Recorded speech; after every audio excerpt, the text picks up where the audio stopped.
guys. Hope you guys are having a great Tuesday. It is November 3rd. It's election day, it is National Housewives Day, and it is National Sandwich Day. So when I finish this video, I'm going to go get a sandwich for sure. And I am very familiar with the housewives lifestyle because I've done it for about 2-3 years or so, off and on.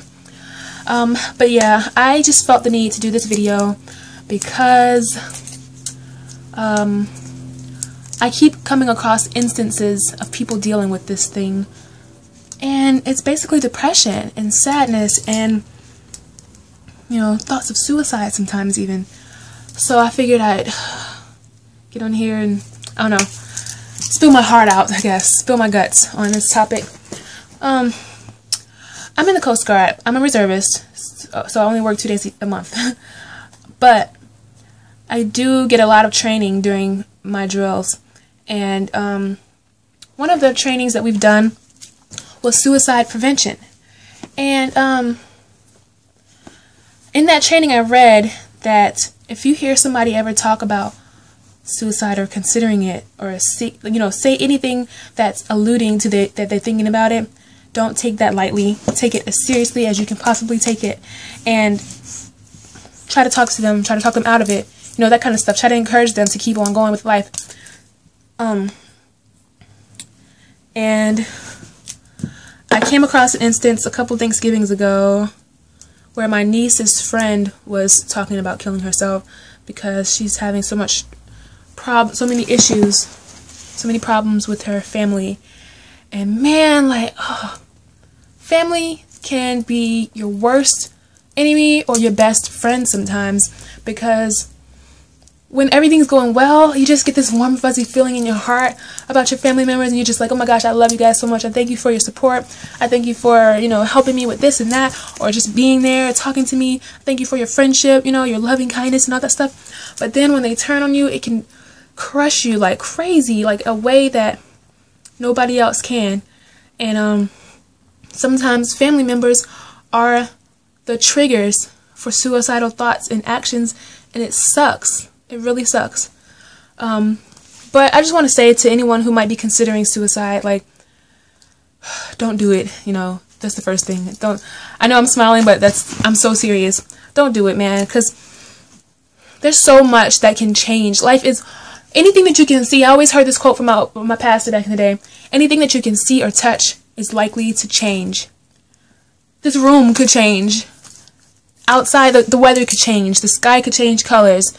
Your skin could change. You might not have acne anymore, you know, one day. If you keep on pushing, you might be able to figure out how you love your hair texture, if that's your issue, or your complexion. Sometimes dark-skinned girls, sometimes we have problems with our complexions because we're not light skin. We're not as light as this person or that person.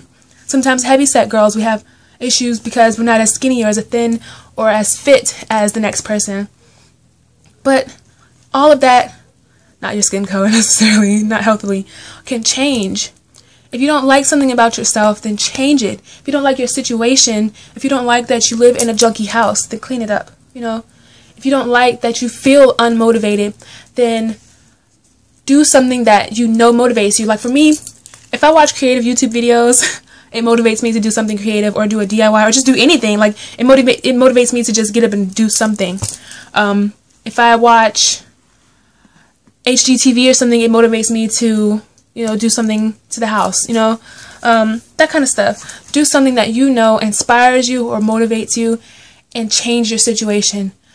If it's your family members, I know, I'm not going to say her name, but somebody I know has issues with her mom all the time when it comes to this hobby that she loves doing and she's great at.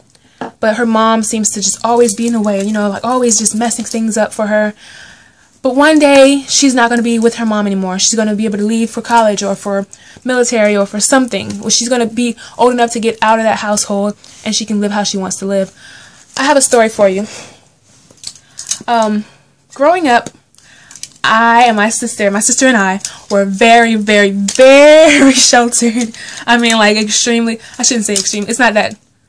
I don't look back on it and think it's horrible, but I have a lot of regrets in my own life because of what I consider to be overprotectiveness, if that's a word. I was really good at everything that I tried out for except for volleyball, but I was really good at most of these things and wasn't allowed to be in them because they conflicted with an activity at church or something like that.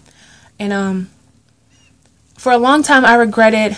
Okay, let me just tell you. Story time. I was in homeschool all middle school. I went to public school all through elementary, kindergarten, preschool, all that stuff. I was in public school. Then as soon as I finished with 5th grade, I went to homeschool. And homeschool was cool. Like, I'm not gonna lie, homeschool was great. But eventually I got tired of seeing the same few people every day. And, you know, I wanted a locker really bad. I wanted to be able to use my book bag, you know, all that stuff. The rolling book bags that just come out, all that stuff. So eventually my mom put me back in public school, me and my sister. I was supposed to be in the 12th grade, but she put me in the 10th grade because she said I wouldn't be able to handle the change for something like that. And so for the whole time I was there, I pretended I was 2 years younger than I really was because I didn't want anybody to know. I didn't want to have to explain the whole process. And when you don't get a chance to explain the whole process, people automatically think, oh, she must have failed twice, or she must have got held back twice, or something like that. And I just wanted to avoid the whole situation. But that was, I kind of resented my mom a little bit for that, even after I graduated, because I was just like, why did you do this again? Like, why? And then she actually even gave me an opportunity when I got to 11th grade. She was like, you could skip 11th grade and go straight to 12th if you want. And I was like, nah, I think I should just stay. And so it's not completely her fault because I was just happy to be back in public school. So I stayed in the grade that I was in, that she put me back in. But either way, I tried out for the step team and made it. She wouldn't let me be on the step team. I tried out for the cheerleading squad and made it. She wouldn't let me stay on the cheerleading squad. I tried out for the pageant and made it. She almost didn't let me stay in the pageant, but I ended up being able to stay in there anyway. And then when I graduated, no, in 11th grade, there was an opportunity to be on Hampton University's radio station, 88.1. Hold on, my baby's crying. Huh? Say hi to Amaris. She's looking at herself. There were just a lot of things that made me feel like I didn't like myself. I didn't like my life.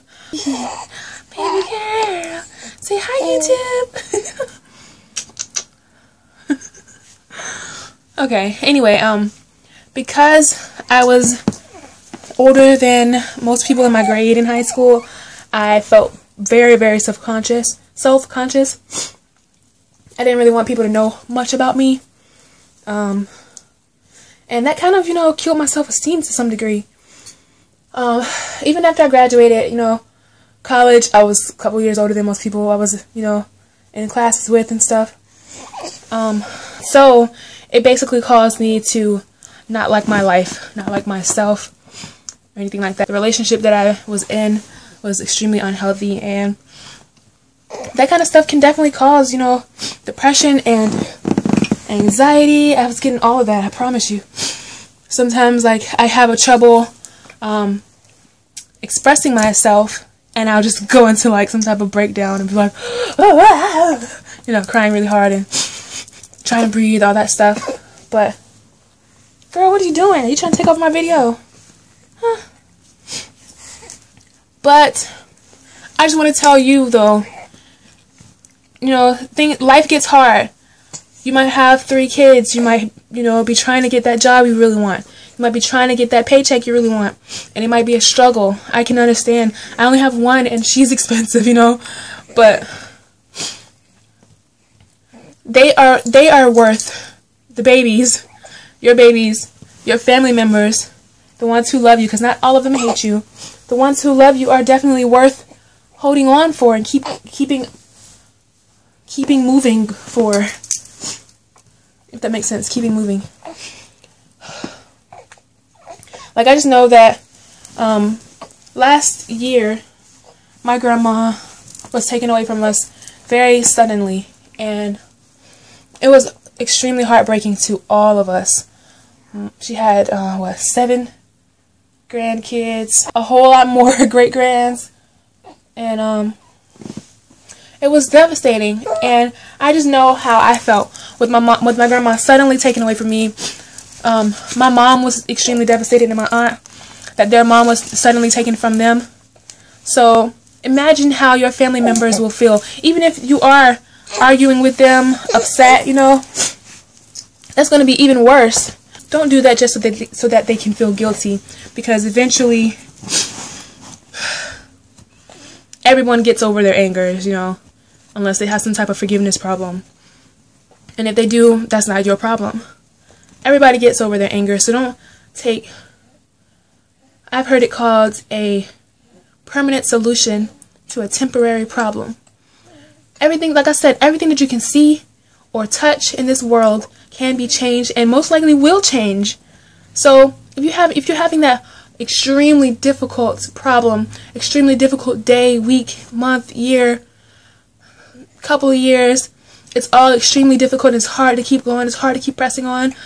It's eventually going to change. It has to. It's the law of nature for things to change at some point. I've also seen a description of a wheel of fortune. When it's up, everything's going well for you. When it's down, everything's horrible. But eventually, it's going to revolve. So keep on pressing. Just keep on pressing, because however hurt you were when you lost that important person in your life, that's how your friends, family, someone important to you is going to feel. And it's not worth it. But I hope in some way I might have encouraged you guys. It's been almost 13 minutes of me talking. So if you like this video, make sure to comment, subscribe, and all that stuff. If you have any questions, if I left anything out that you would like to know about, or anything that you would like me to expand upon, let me know about that. Even if I helped, I would like to know if I helped as well. And if I didn't, if I wasn't that encouraging, let me know so I won't do any more encouraging videos. But yeah, I'll talk to you guys next time. Alright, love you. And he says bye too.